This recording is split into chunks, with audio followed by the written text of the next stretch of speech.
Can I help you? I'd like to see the man in charge. He's in here.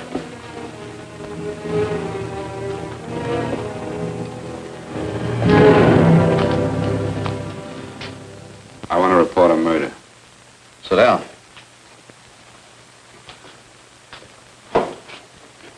Where was this murder committed? San Francisco, last night. Who was murdered? I was.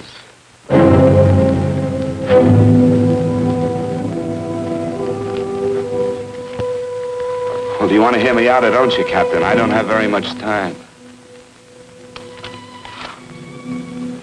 Your name Bigelow? Frank Bigelow? That's right.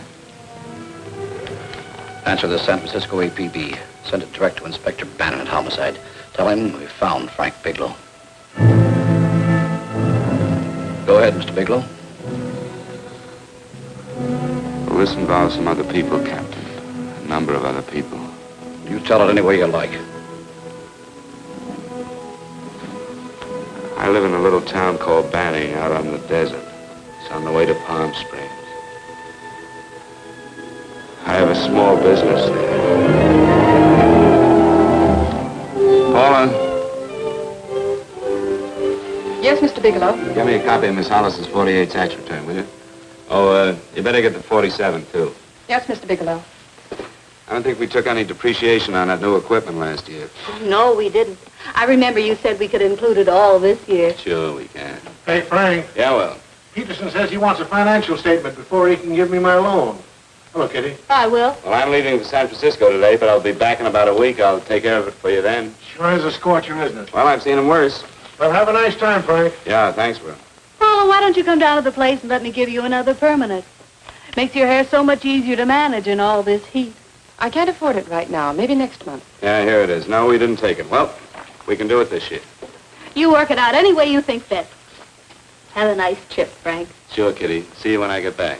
Bon voyage. Why don't you come down anyway, Paula? We'll work out a deal on that permanent. Thanks. Maybe I will. Hello? Oh, hello, Mr. Hawkins. Just a moment. Do you want him to send your ticket over? No, I'll pick it up myself. No, never mind. Mr. Bigelow will pick it up at the station. Bye.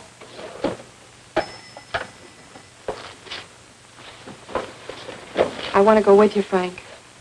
Now, Paul, I'm just going on a little vacation. You know that? You want to go without me, don't you? Be gone just a week. And I suppose you've just made up your mind to take this little vacation at 9 o'clock this morning? No, Paul, I meant to tell you about it a few days ago. I guess I forgot. Oh, you forgot. Paula, don't be like that. Don't be like what?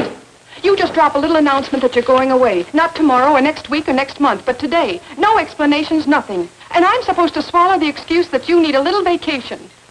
I just want to get away from town for a few days, that's all. Get away from this town or get away from me. Oh, Paula, please try to understand. How can you ask me to understand anything like this? No, I'm sorry, but I don't understand. Go to San Francisco, but don't expect me to be waiting for you when you get back.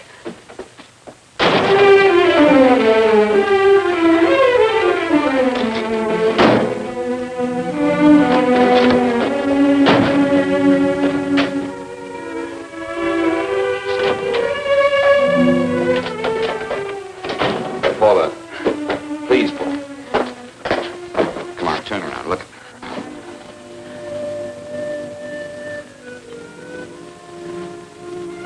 Come here. Why do you do this to me, Frank? Why can't you be honest with me? As honest as I am with you? Do you have to go? I have to go, Paula. I know what I'm doing. All right, go. Go anywhere you like. You can go to blazes for all I care. Paula. Paula. Yes, I know. I'm being foolish. Come here.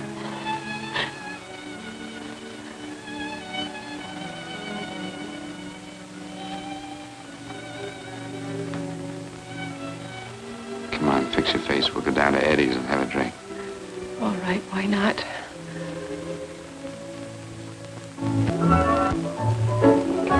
Hi, Paula. Hi, Eddie.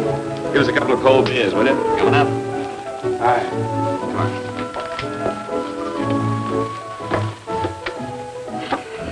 a relief. This air conditioning feels good. I sure wish we had it in the office. It'd make working a pleasure.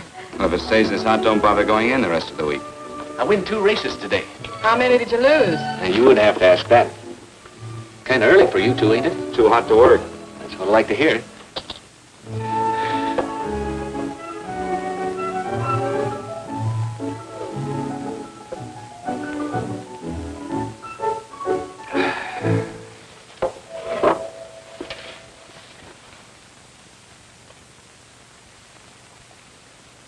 Frank, you'll take me with you, won't you?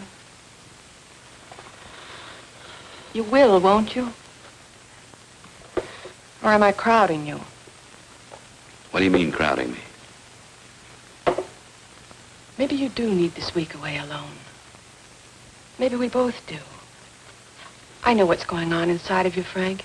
You're just like any other man, only a little more so. You have a feeling of being trapped, hemmed in, and you don't know whether or not you like it. Look, Paula, I'm going to be honest with you. I care too much for you not to be honest with you. I'm as much concerned for your happiness as I am for my own. I know you've had one bad experience, Frank. I know all about it. But you don't know what it can do to two people, Paula. And the woman always gets hurt more than the man. I don't want you to get hurt, darling. More than anything in the world, I don't want you to get hurt.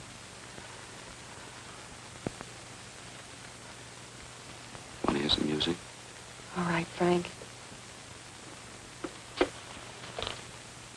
Got a couple of nickels, Eddie? Yeah. This won't bother you, will it? No, next result doesn't come in for half an hour.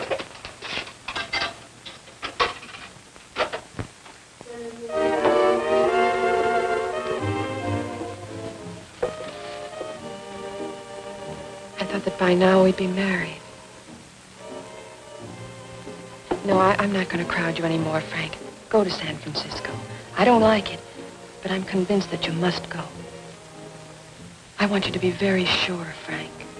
If it's right, and I believe it is, we'll have something really wonderful together. If it isn't, we should both know it as soon as possible. So you see, even if I could stop you, I wouldn't do it now.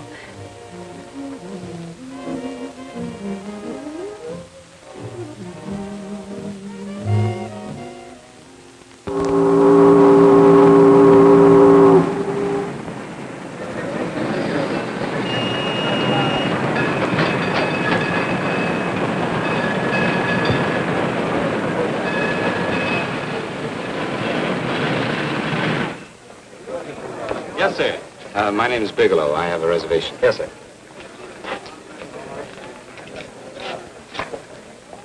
Here we are, sir. My name is Bigelow. I have a reservation. I have it, sir. It's a very nice room on the 6th floor, facing the bay.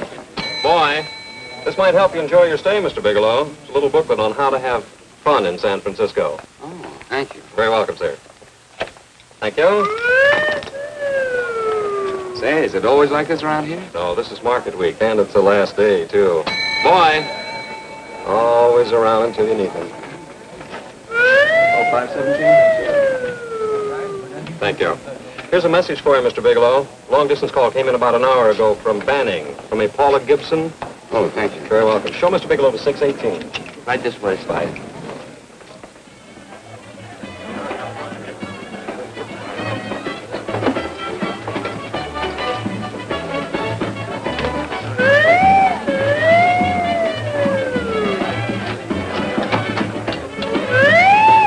Right this way, Mr. Bigelow.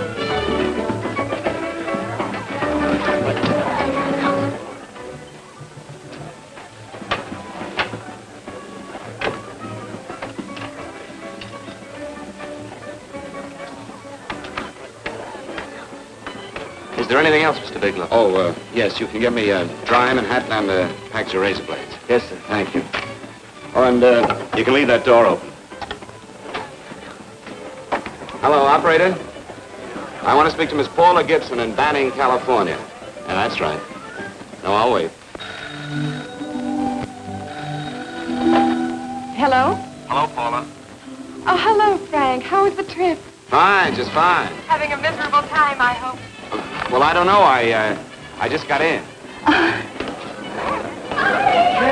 What was that? Market week. The place is crawling with traveling salesmen. You You know, Charlie Anderson found out that you went away and he asked me to go out with him.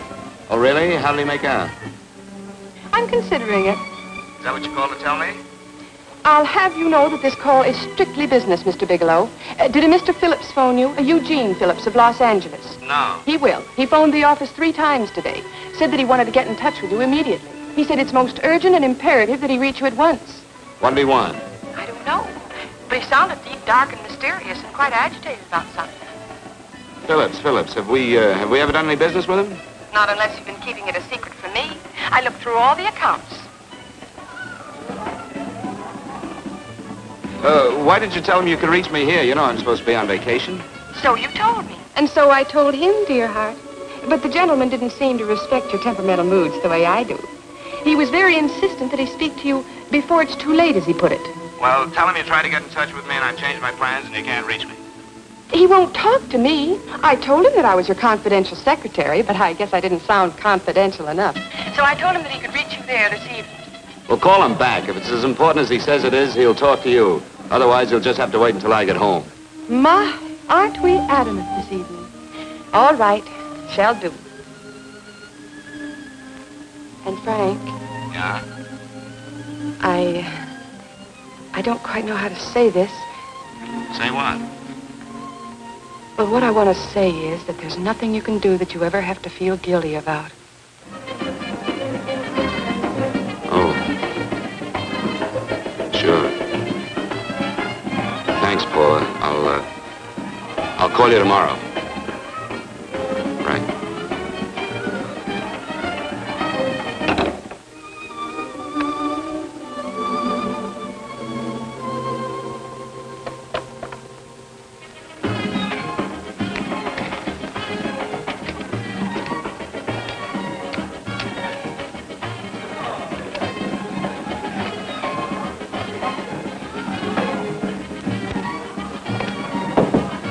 Oh, just put it there, please. You can keep the change. Thanks very much. Say, how long has this been going on? Oh, it's been a madhouse all week, but they check out tomorrow. Oh? I thought you were with them. No, I'm just here on a vacation. Why does everybody come to San Francisco and tear loose? Excuse me. Say, I'm awfully sorry to bother you, but would you mind if I use your telephone? No, go right ahead. I'm just across the hall here. One of the boys is using my phone, and he's been on it for a half hour. I just want to call downstairs. Yeah. Thank you. Room service, please. Hey, things really picked up the last few days, didn't they? You right at much business? Well, I'm not here on business. Oh, hello, room service? It's Mr. Haskell in 617. Yes, that's right. Would you send up 3 more bottles of bourbon and 2 scotch? Yes, that's right. Oh, and some more ice, too. Yeah. All right, thank you. You here alone? Yes, I just got in town. Well, why don't you join us for a drink? Well, I don't want to barge in on your party. Oh, nonsense. It's not a party. Just a few of the boys entertaining some buyers. You know, the usual thing. A few drinks and some laughs. It's no party. Come on. Well, Come on. all right. I know what it's like to be all alone in a strange city. I'm Sam Haskell. I'm Frank Bigelow. You think some of these guys never been away from home before? Yeah. Hey, quiet down a minute. Hey, will you quiet down a second? I want you to meet Frank Bigelow. Hello. Hi. This is Jane Carlisle. Hello. Bill Welch. How are you, Mr. Wells? Glad to know you, Bigelow. Jane's the prettiest buyer in San Francisco. Oh, hey! I resent that. You don't think I believe him, Elaine? Well, he spreads that from coast to coast. Oh, gee. But it's good for my morale anyway. I'm George Cantwell. Glad to know you, Mr. Bigelow. Bigelow, yes. Right on much business? He's not here on business. Oh? Well, Well, why don't you get the man a drink before he dies of thirst? how about a little bourbon? Well, that's fine. Bourbon it is. Of course, Mr. Wallace. Yes, Mr. Wallace.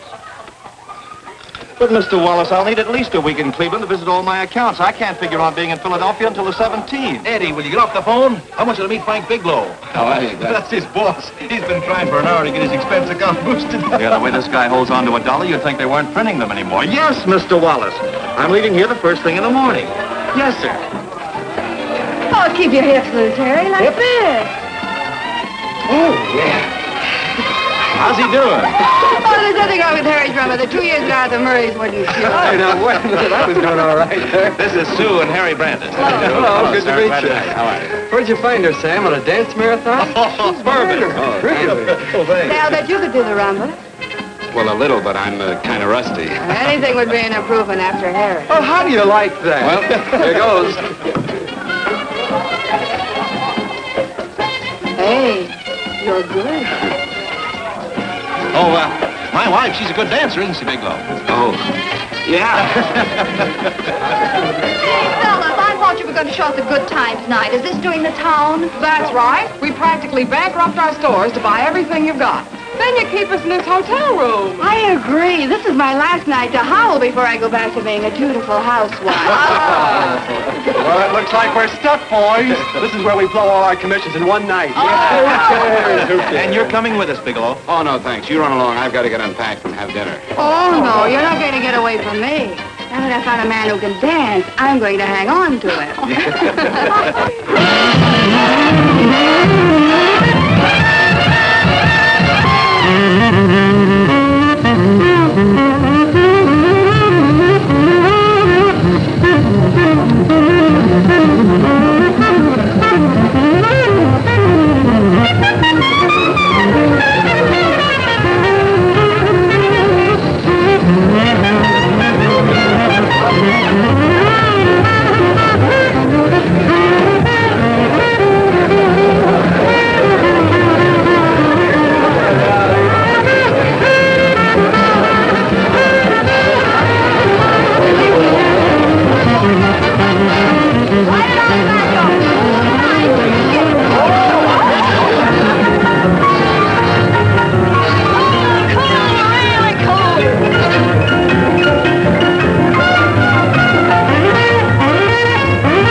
Bourbon and water, no ice.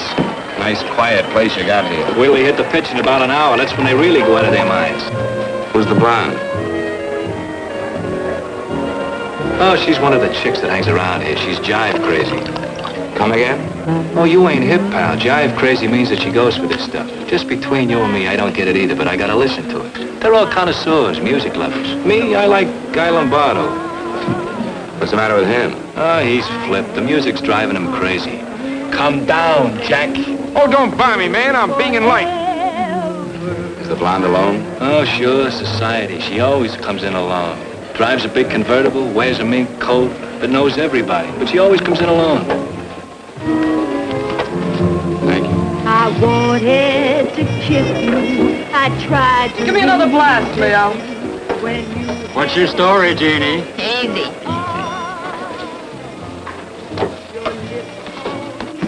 Hello.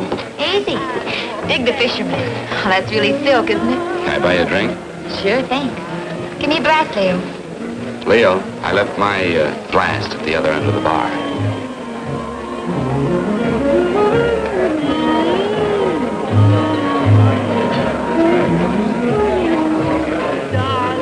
My name is Jeannie. What's yours? Frank? I've never seen you here before, Frank. Well, I've never been here before.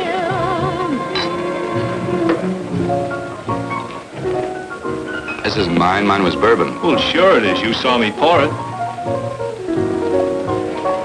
Give me a fresh drink. Anything you say. Oh, listen to that piano. Feel those vibrations. You don't get your kicks out of this, do you? I can live without it. Why do you stay here? I don't know. I bet I know. You're lonely in a big city. Why, you don't have to go into a routine with me. I like good company, too.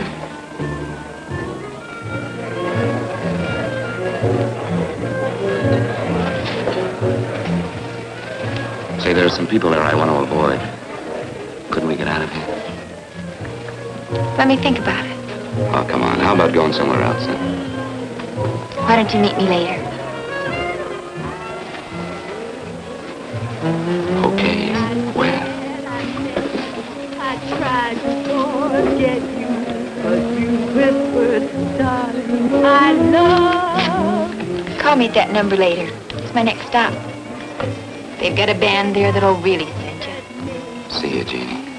Easy.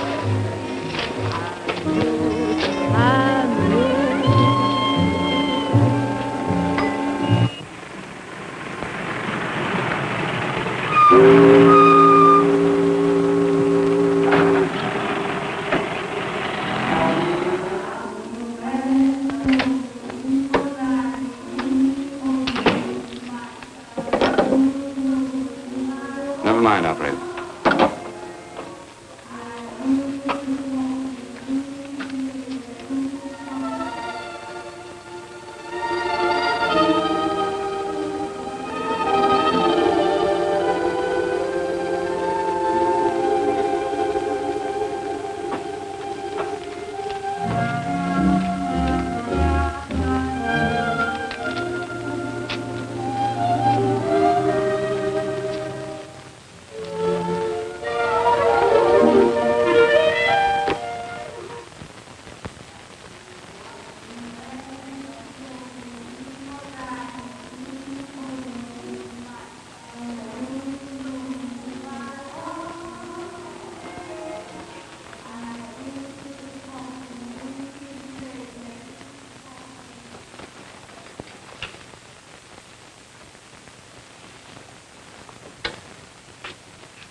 Room service, please. Come in.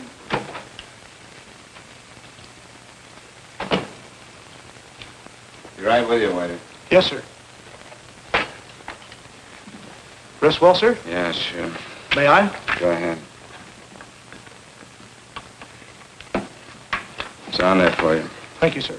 Would you like anything else? Well, thank you, that's all. Waiter, Yes, sir. take this away.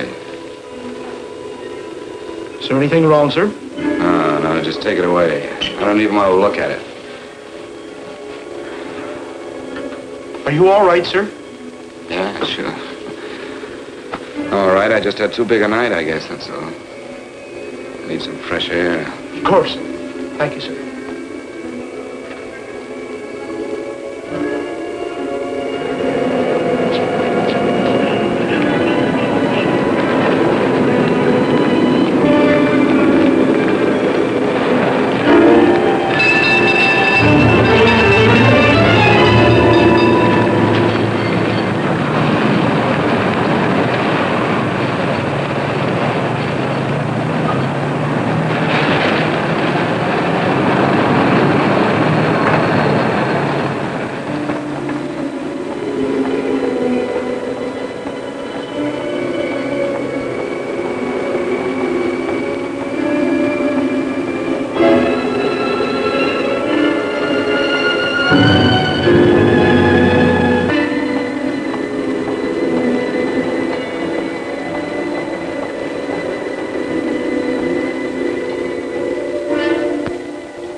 Lungs in good condition.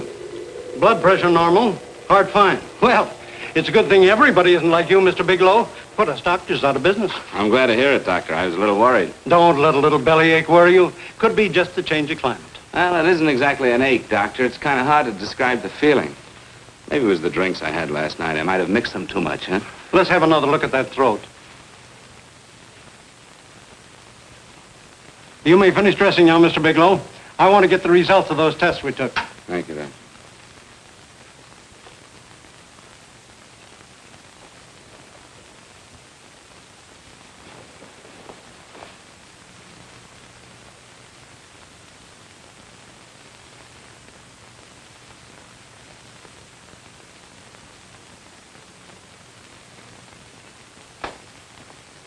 Mr. Bigelow, this is Dr. Schaefer.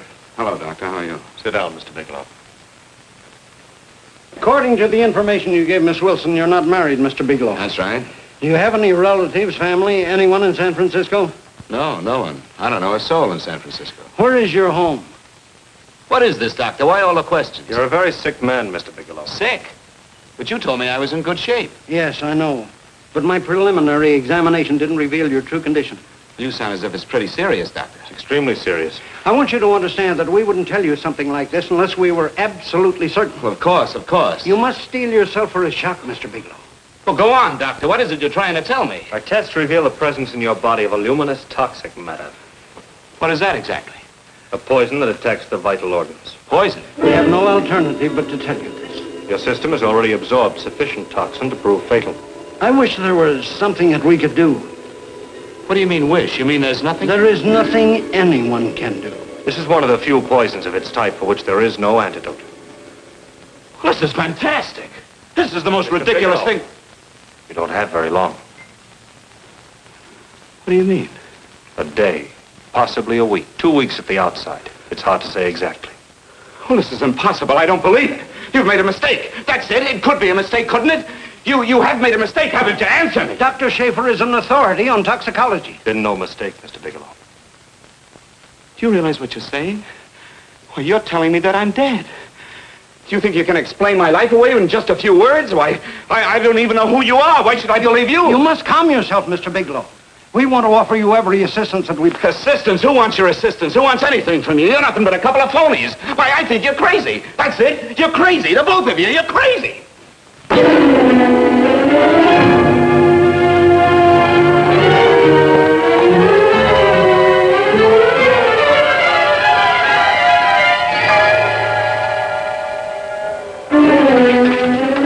Where's the doctor? You just come in. Come on, tell me. Where's... You have to go through the medical before you come Get out of here. here. What's the trouble here? What's the matter with you? Doctor, I want you to examine me for luminous poison. Come right in here.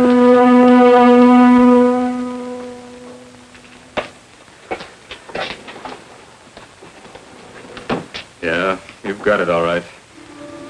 Your system has already absorbed it. Are you sure, Doctor? Are you absolutely certain? Couldn't there be some mistake?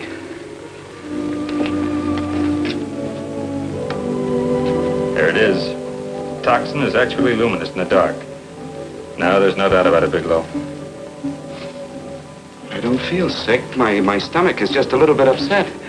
Maybe it's not as bad as you think, Doctor. That's characteristic. With a heavy jolt, you go suddenly in a matter of hours. But if the stuff is taken in a lesser degree, you last a while, and then...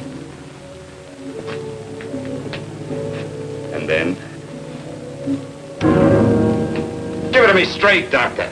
Well, a number of things are involved. The systemic condition of the individual, the amount consumed, exertion. Yes? You won't feel too badly for a while. Then it will happen suddenly. A day, 2 days, a week at the most.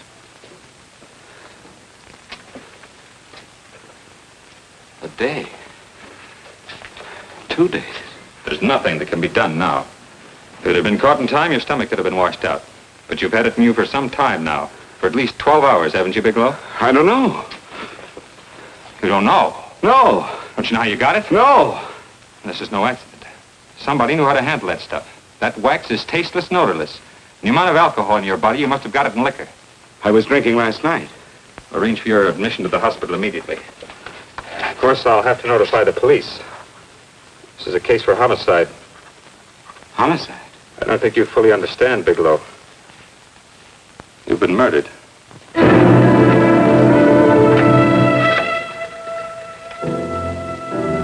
Get me police headquarters, please. Homicide Bureau.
Open up.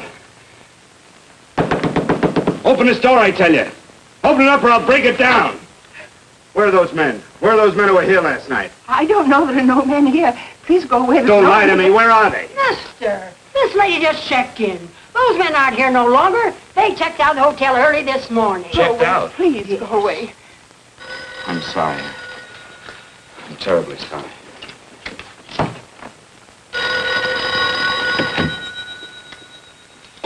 Hello? Please, Mr. Bigelow, my eardrums. Oh, hello, Paula. Your enthusiasm overwhelms me. Why haven't you phoned me, or is there a quota on telephone calls up there? I'm sorry. I've been busy. I'll bet you have. Visiting the museums, no doubt. What's happening up there that's exciting or different? Nothing, not a thing. I'll bet you miss me, but you're too stubborn to admit it. Sure. You know, if you'd like me to come up, I can pack a toothbrush and leave right away. No. Well, you don't have to snap my head off. You could at least make a pretense of missing me. I'm sorry, Paula. Of course I miss you. Listen, Paula,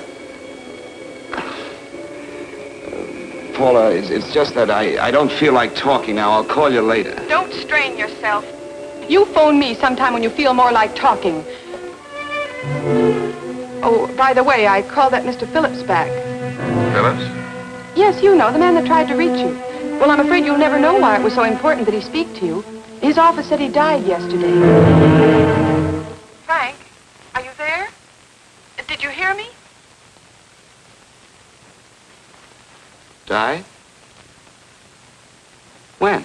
Yesterday. So you won't have to bother your little head about him anymore. You can just go ahead and have fun. Paula, what did he die from? Do you know? I suppose he died from whatever people usually die from. Well, didn't they tell you? Don't you know? What are you getting so excited about? You said you didn't even know the man. Listen, where's his office located? What difference does it make? You can't talk to him now. I told you the man's dead. Paula, will you stop talking so much and tell me where his office is? All right. It's the Phillips Importing and Exporting Company, Bradbury Building, Los Angeles. Bradbury Building, Los Angeles. That's right. Say, this is really a switch. Listen, if you want to reach me, I'll be in Los Angeles. Are you out of your mind? I'm sorry, Paula. I've got to hurry. Wait a minute. Where in Los Angeles? The Allison Hotel. Goodbye, Paula.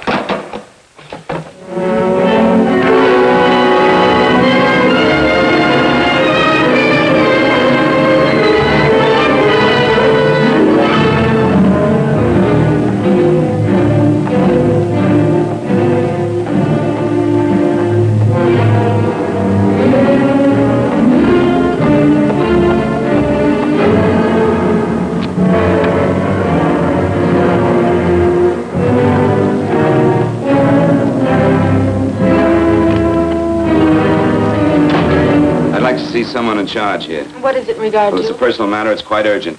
Perhaps Mr. Halliday can help you. Who's he? He's our controller. Your name, please? Bigelow. Mr. Bigelow to see you. Send him in. Go right in, please. That door.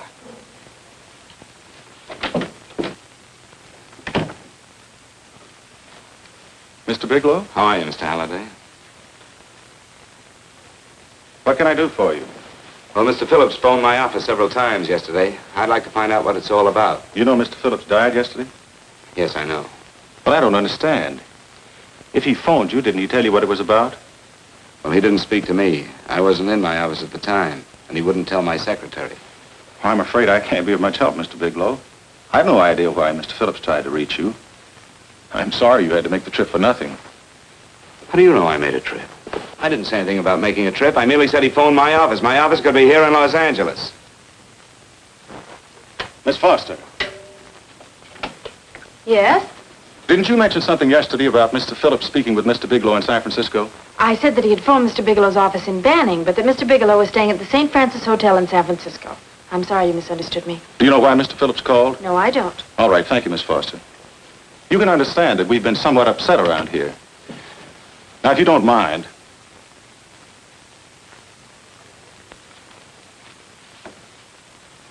Does Mr. Phillips have a wife, family, anyone that could help me?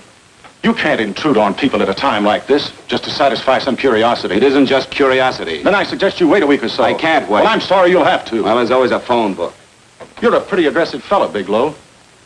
Are you quite sure that this is as important as you make it appear to be? It's important. Mrs. Phillips lives at the Sunset Arms Apartments. Thank you. I needn't tell you she's under a strain. I suppose you're capable of using a little more tact with her than you demonstrated with me. I think I can handle it. By the way, what was the cause of Mr. Phillips' death? Suicide. He leaped from the balcony of his apartment.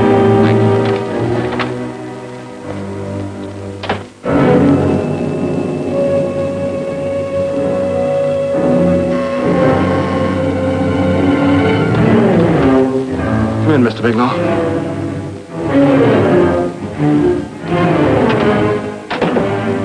I'm Stanley Phillips, Eugene's brother. Halliday phoned that you were coming.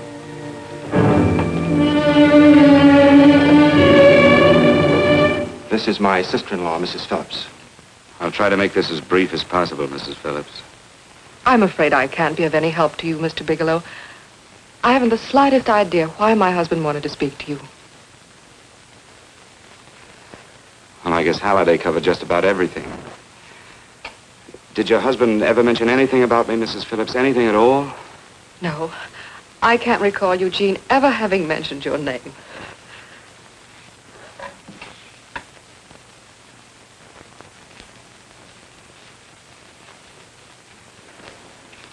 I hate to ask you this, Mrs. Phillips, but it's of vital importance to me. Do you know why your husband committed suicide? Oh. You're certainly not the most diplomatic person in the world, are you, Bigelow? Were you a friend of my brother's? I never met him.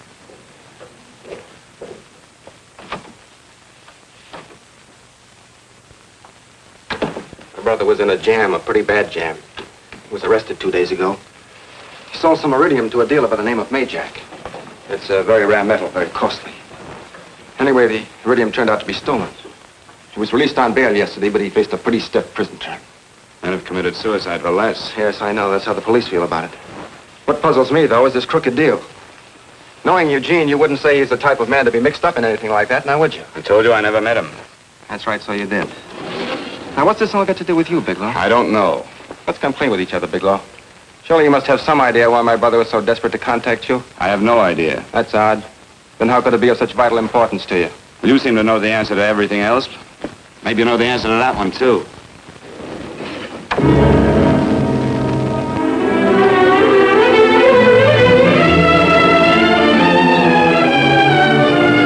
There's a message here for you to call operator 82 at Banning. Oh, thank you. Show Mr. Bigelow to room 821. Say, would you have the operator put this call through to my room right away? I'll take it up there. Thank you. Hello, operator. Here, I'll call you if I need anything. Thank you, sir. Hello, Paula? Well, Sinbad, I'd just about given you up for lost. Do you mind telling me just why you rushed down to Los Angeles? I can't explain it to you just now, Paula. I just can't explain it. What's going on, Frank? You don't even sound like yourself. Well, I'm just a little tired, Paula, that's all. But I miss you. Oh, Frank. I can't tell you how good it is to hear you say that. And here I was worrying that I'd lost my charm. When are you coming home, Frank? Soon, Paula. I'll be home soon. I'll go right out and get myself a permanent so I'll be pretty when you see me. Hey, guess what? I found that Phillips name in your notarial ledger. Notarial ledger? Yes, of all places. I remember now I made the entry myself. You had notarized a paper one morning before I came to work. What kind of paper was it? A bill of sale for a George Reynolds made out to Eugene Phillips of Los Angeles. So you see, I was right. We hadn't done any business with Phillips, only indirectly. What was the bill of sale for? A shipment of iridium, whatever that is. Iridium? You mentioned at the time that this fellow Reynolds had made some kind of a deal in Palm Springs, and he stopped in your office early in the morning on his way north to have it notarized. Wait a minute. Wait a minute, George Reynolds. That was about 6 months ago, wasn't it? That's right, 6 months ago. Thanks, Paul. Oh, goodbye. Goodbye. Hello, operator. Get that number back for me.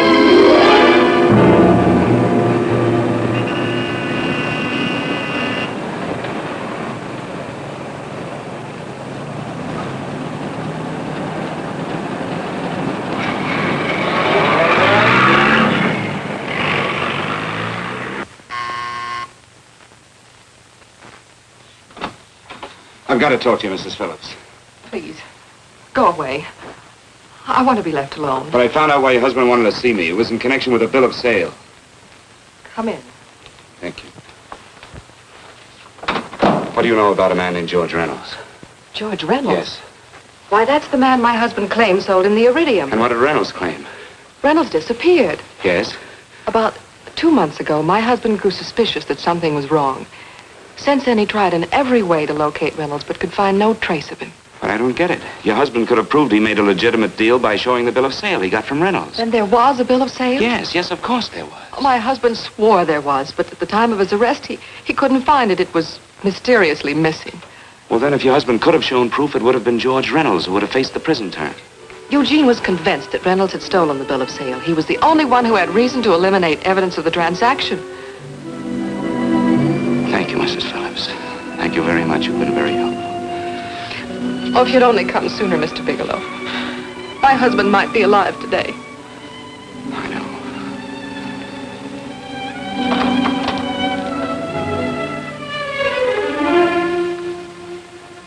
The only thing that puzzles me, Miss Phillips, is that you haven't asked how I knew there was a bill of sale.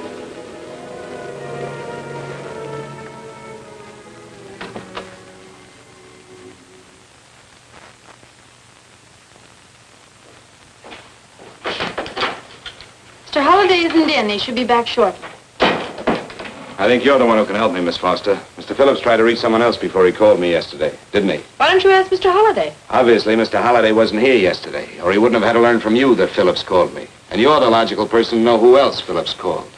I don't believe that's any of your business, Mr. Bigelow. Don't think you're revealing anything confidential, Miss Foster. I know that he tried to reach somebody else. Mrs. Phillips told me. You're bluffing, Mr. Bigelow. I don't know what you're after, but you're trying to trick me. Mrs. Phillips didn't tell you a thing. How do you know that? Mrs. Phillips knows nothing about it. She doesn't. Well, why wouldn't she? Wait a minute. I was talking about George Reynolds. Who did you think I meant? Just who is it that Mrs. Phillips doesn't know I about? told you before, that's none of your business. All right, young lady, I'm going to give it to you straight. Phillips was murdered. Murdered? I don't believe you. He told me because he needed me to clear him. Phillips was innocent. Innocent men don't have to jump out of windows. Murdered? Just who are you trying to protect, Miss Foster? Why are you so afraid to tell the truth? I'm not protecting anybody. I haven't any more to say. All right, young, listen to me. This thing is going to explode wide open. If you've got nothing to hide, you better start talking. Or maybe you are mixed up. No! Well, then, come on. Mr. Phillips called Marla Rakubian. He went to see her yesterday morning. Who's Marla Rakubian? She's a model. She and Mr. Phillips used to be quite friendly, but he hadn't been seeing her for quite some time. Come on. The last couple of months he'd been trying to locate her and finally learned where she lived yesterday morning. When he returned from seeing her, he was terribly upset and excited. That's when he had me put in the calls for you. When he couldn't reach you, he went home. The last time I saw him alive. Give me Marla Rakubian's address. I don't think Mr. Phillips realized I was aware of his friendship with Marla Rakubian, and out of respect for him, I never intended to tell anybody. I had no idea that she had anything to do with the trouble he was in. I admire your discretion, Miss Foster. You know, you must be pretty friendly with Stanley, Miss Foster. He knew how desperately his brother tried to reach me yesterday, and he wasn't even here at the time. And now you seem to know all about what happened in Mrs. Phillips' apartment.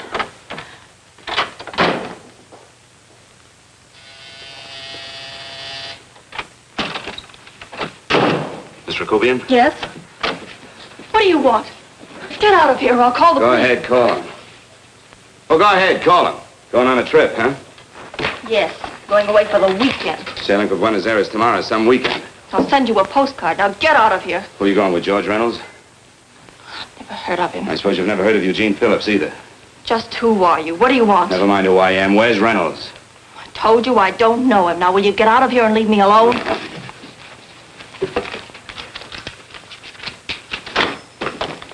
So you never heard of George Reynolds, huh?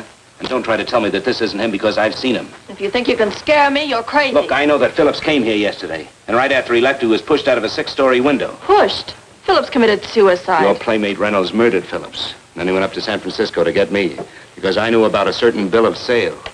I don't know what you're talking about. You're in this right up to your pretty little neck. I'm not mixed up in anything. Get your hands up. Drop that picture on the couch. Turn around. Don't get any ideas because I'm not afraid to use this. Give me your wallet.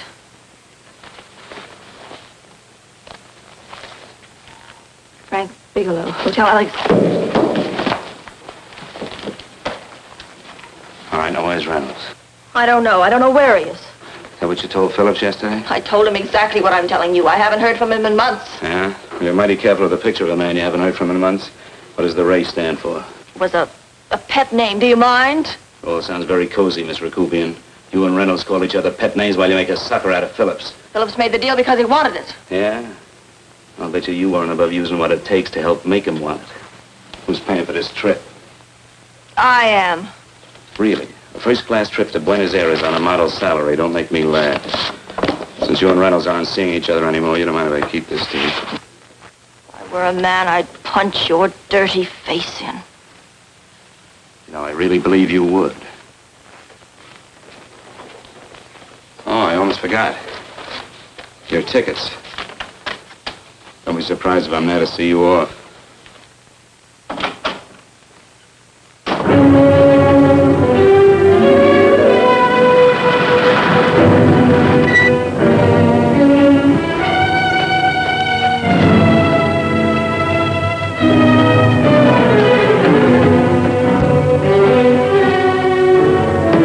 Angelo. Angelo! Oh, Angelo. Do you remember taking this picture of George Reynolds? I take so many pictures, I can't remember them all. This gentleman is a friend of his and would like his address. We have no card on him. I don't think we ought to do that. He's willing to pay $20 for it. That's the paper we used last year. Of course, you understand, we usually don't give out the information about our clients. I know, you're a couple of high-class fellas. Thank you. Revealing anything confidential is against the ethics of our establishment. That's right. Honesty is the best policy. Of course. But in your case, inasmuch as you're a personal friend of Mr. Reynolds... Thanks. I knew you'd come through. Got it.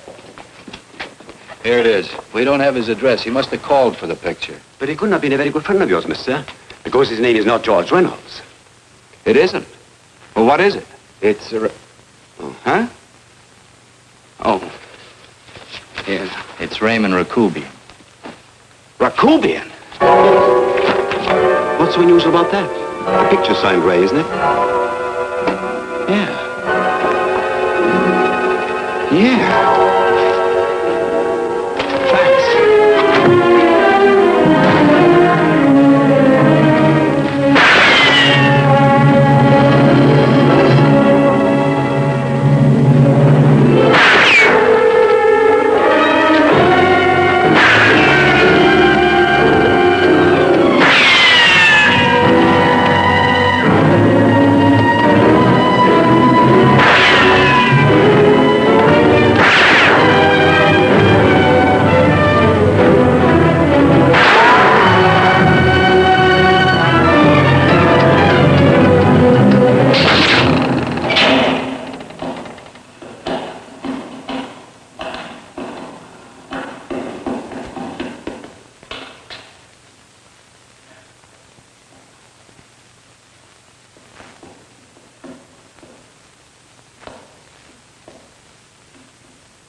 Your lips called me baby, then I thought that maybe love.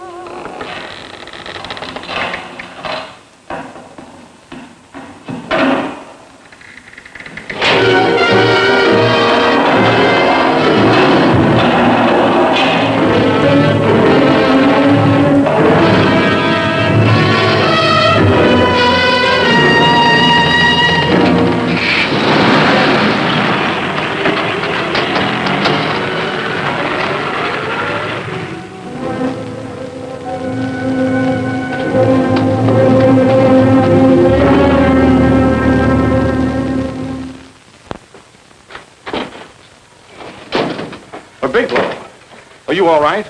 Can I get you anything? No, thanks. Do you know this man? No. No, I don't think so. Are you sure you've never seen him? I'm quite sure. Does the name Raymond Rakubian mean anything to you? No, I never heard of him. Why? He also uses the name George Reynolds. This is Reynolds? That's right. Well, where can we find him? That's what I want to know. Tell me something, Halliday. You're the controller here.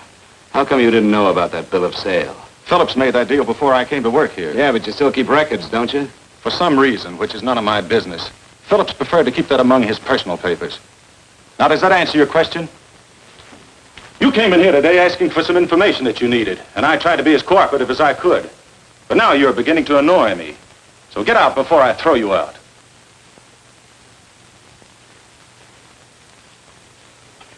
You know, you really frighten me.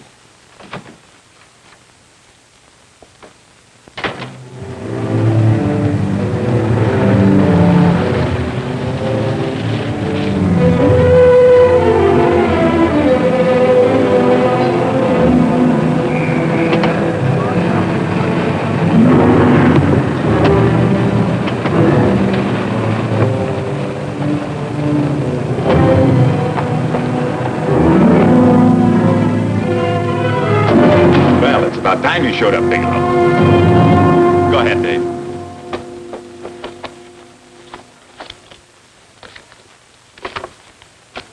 Real cute, ain't you, Bigelow? Just real cute. Paula didn't lose much time getting a hold of you guys, did she? Shut up. Let's go, Bigelow. Look at him. He can't take it. Soft in the belly. You do that again and I'll kick your face. Lay off, Chester. Cut it out. Shut up! Who asked you? Better let him answer. The clerk might know he's in. Go ahead, Bigelow.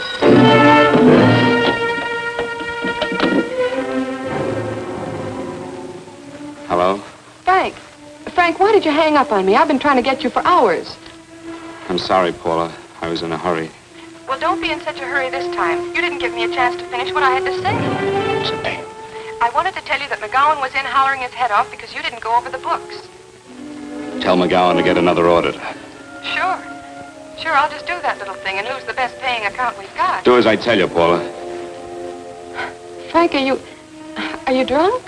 Paula, how much we got in the bank? About $2,200. Draw it out tomorrow. Sure. Then what do? Skip town without paying our bills? Forget the bills. You know that coat you always wanted? Buy it. You are drunk. You know, if I didn't have such a good character, I'd be tempted to take advantage of your intoxicated state, Mr. Bigelow. I'm not drunk, Paula. Well, then don't tell me that one day away from me can affect you this way. Cut it short. Paula, Yes? I'm sorry I left you. I never realized how much I love you. But I know it now. Oh, Frank, darling, I love you too so very much. Please come home. I miss you terribly. I said cut it short. I'd just love to let you have it, Bigelow. Let's go, Chester. This guy's kept us waiting long enough now. Walk in front of me, Bigelow. And keep your mouth shut. If you so much as look cross-eyed at anybody, I'll blow the back of your skull out.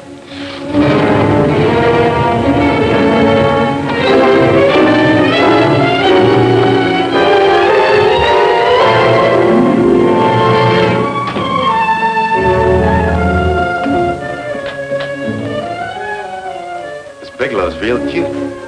He wanted to get tough with Chester. He don't know Chester. Did you get the picture? Don't I always get what Mr. Majak sends me after? Majak? That's right. I'm the dealer who bought the iridium from Phillips. I get it. You have Rakubian unload stolen stuff on Phillips with the help of Marla here, and then you buy it back from him. Oh, you certainly made a sucker out of Phillips. What is it, Mr. Bigelow? Exactly what is on your mind? I'm looking for Raymond Rakubian. What? Well, now, Marla here has told you everything else. I'm sure she must have told you that, too. You don't expect me to believe this conversation. So, what is on your mind? I mean, underneath. You forced your way into my affairs, and now I want to know why. I just told you. I'm looking for Raymond Rakubian. Don't get cute. I'm just itching to work you over. Soft in the belly. Can't take it. See what I tell you?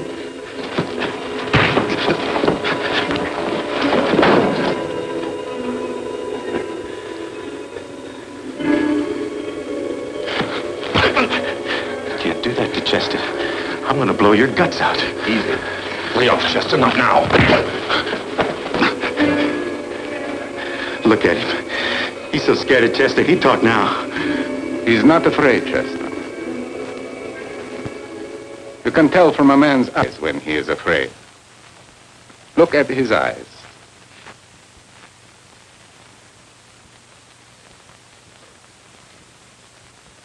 Oh!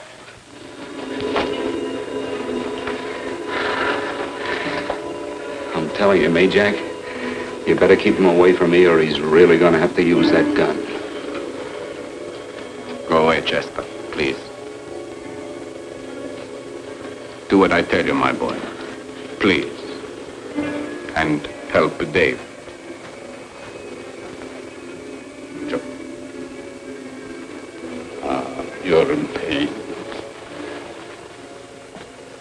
He's an unfortunate boy.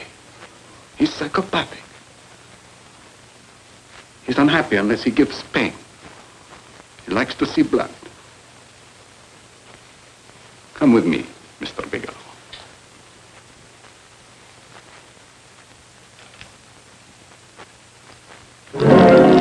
Raymond Rakubian was my nephew. He could not possibly have tried to kill you. He's been dead 5 months.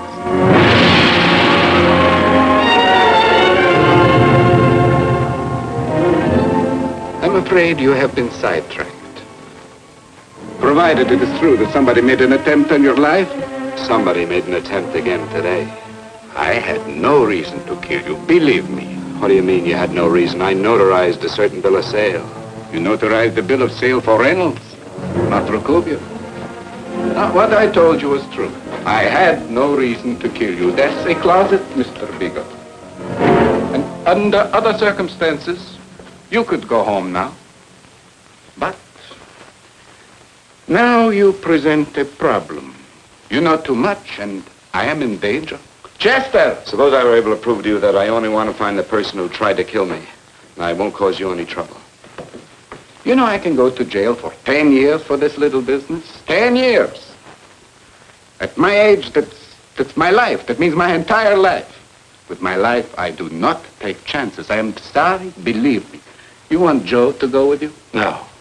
Just Bigelow and me. And baby makes 3. But Major, goodbye, Mr. Bigelow, and forgive me. Let's go, Bigelow. I guess you won't be there to see me off.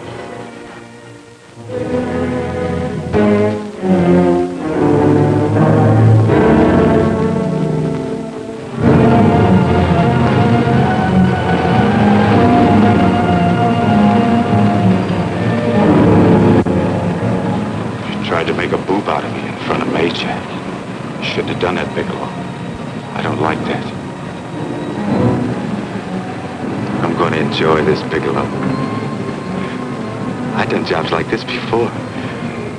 I knocked off guys I could like. But I don't like you, Bigelow.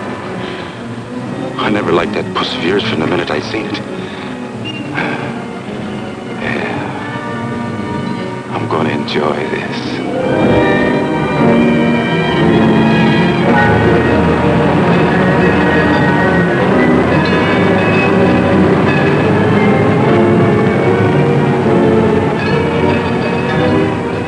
Scared yet, are you, Bigelow?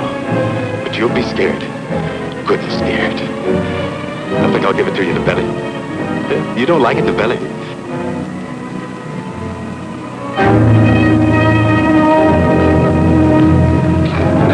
Good. Try it. I'd just love you to try it, Bigelow. Why don't you try it? Go ahead.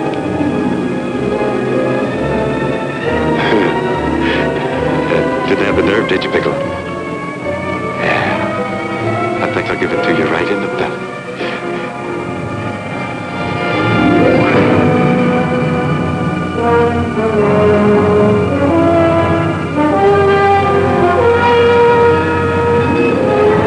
It takes longer when you get it in the belly. It's nice and slow. That's the way I want to see you go, Bigelow. Nice and slow.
what are you doing here? How did you get here? Freddie Ross flew me down. I had to come. I had to see you. You shouldn't have come, Paula. You shouldn't have. What is it, Frank? You're in some kind of trouble. I know it. Look at you. You're a sight. Your clothes look as if you've slept in them. Are you ill? You are. You're feverish. I'm all right, Paula, and I'm not in any trouble, believe me. You're lying, Frank. Right after I spoke to you, I got a phone call from the San Francisco police. They asked if I knew where you were. You didn't tell them anything, did you? Of course not. It was the homicide detective that called. What is it, Frank? If you're in any kind of trouble, you certainly can trust me. Look, I'm not in any trouble with the police, Paula, believe me. But you can't stay here. You've got to go back to Banning right away. No, I won't go, Frank. I won't. I'm staying here with you. Paula, it's better that you go back, believe me. Why? What's this all about? What have you got to do with this Phillips and Reynolds? Phillips was murdered. What could that possibly have to do with you? All you did was notarize a paper. You've notarized hundreds of papers. I know. All I did was notarize one little paper out of hundreds. Frank, you frighten me. You don't even act like yourself. I know that you're in trouble, that something is wrong, that you're in serious trouble. You frighten me, Frank. Oh, don't be frightened, Paula. Don't ever be frightened of anything again. Will you promise me that? I love you so much, darling. More than you seem able to understand. Oh. I never really knew happiness until I loved you. Sometimes when I used to be afraid that you weren't sure how you felt, I tried to hold back, but I couldn't. Losing you would have meant losing everything. There would have been nothing left. Don't, Paula, don't. Now I'm afraid again. Somehow I feel that I'm going to lose you, but there's nothing I can do about it. I feel so helpless. You're leaving me out of something. Tell me, Frank, what is it? Give me a chance to fight back. Just give me a chance, please. You do love me, don't you? Oh, yes, Paula, I love you. I never was more certain of anything in my life. I wasn't sure before. I was a little blind, I guess, but believe me, I'm sure now. Can you understand that, Paula? I understand. A man can be like that, Paula. Something has to happen. It can be a big thing or a little thing, but it can make him realize how much someone means to him, how much he really loves her. Oh, and I love you, Paula. More than I ever thought it possible to love anyone in the world, I love you. Then why won't you tell me about this trouble you're in? Why won't you try to let me help you? You can't help me, Paula. You don't want my help. Oh, Paula, there's nothing you can do. Will you believe me? So will you please go home, please? No, Frank. I won't go. I know you're in trouble. I can't leave you like this. All right, Paula, look, wait for me in the lobby of the hotel, and I'll be back for you soon, I promise. You promise? You're yes, sure? Paula, I promise. Is that a new outfit? Yes. Oh, it's beautiful.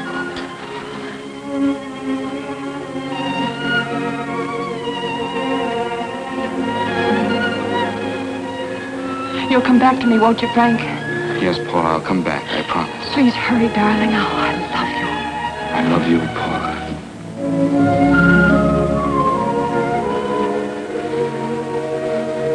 Goodbye, Paula.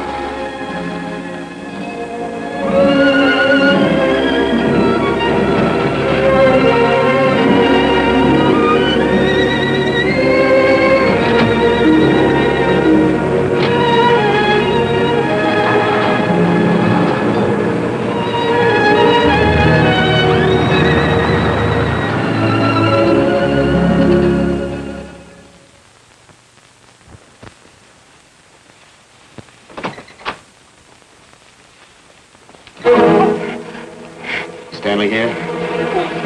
You sure? All right, get in there. Now get Stanley on the phone. Tell him to come over here right away. Use any excuse you want. What are you going to do? What was Stanley going to do when he used me for a clay pigeon today? I don't know what you're talking about. Don't act innocent with me. I fell for that once. I don't know what you mean. I told you everything you wanted to know this morning. Yeah, you told me just enough so I'd get sidetracked and wouldn't know that Stanley was the one I was after. Stanley? Oh, no. You and Stanley have been together on this from the start. Now, come on, get on that phone and call him. Don't let him know I'm here. Bigelow.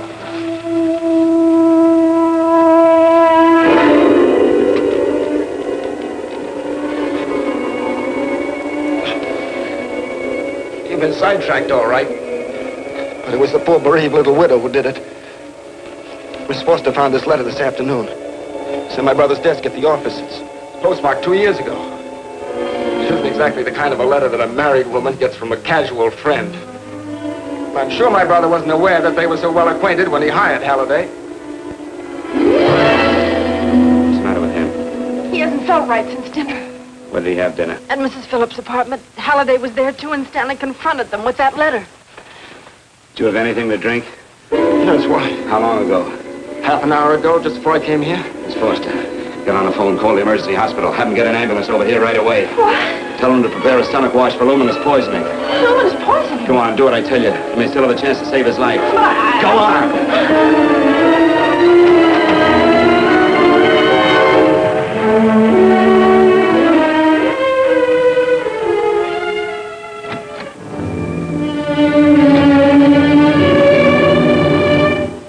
I found George Reynolds, Mrs. Phillips. He's been dead for 5 months.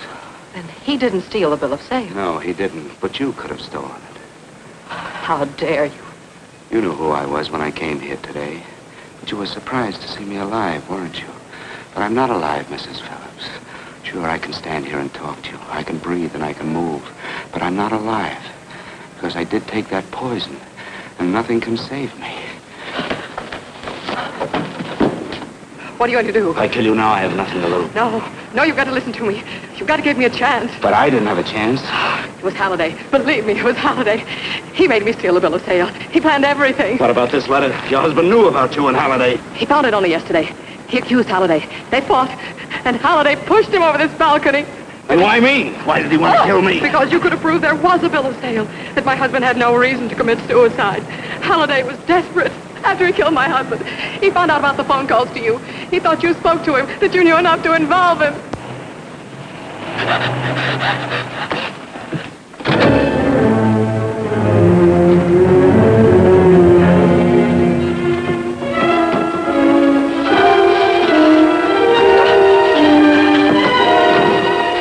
Where's Halliday? Where is he? He's in the office. This time you don't warn him.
let's break it up. Move along now. Let's get going. Come on.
All I did was notarize a bill of sale. But that piece of paper could have proven that Phillips didn't commit suicide. He was murdered. And that's why Halliday poisoned me.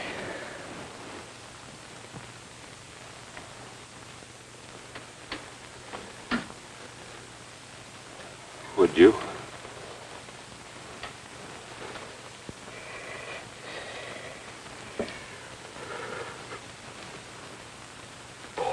Paula.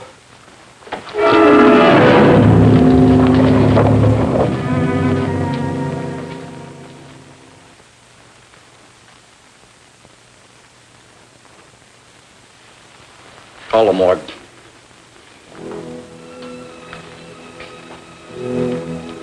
Johnson, you go to the Allison Hotel. Find Paula Gibson. Don't tell her anything. I'll break it to her.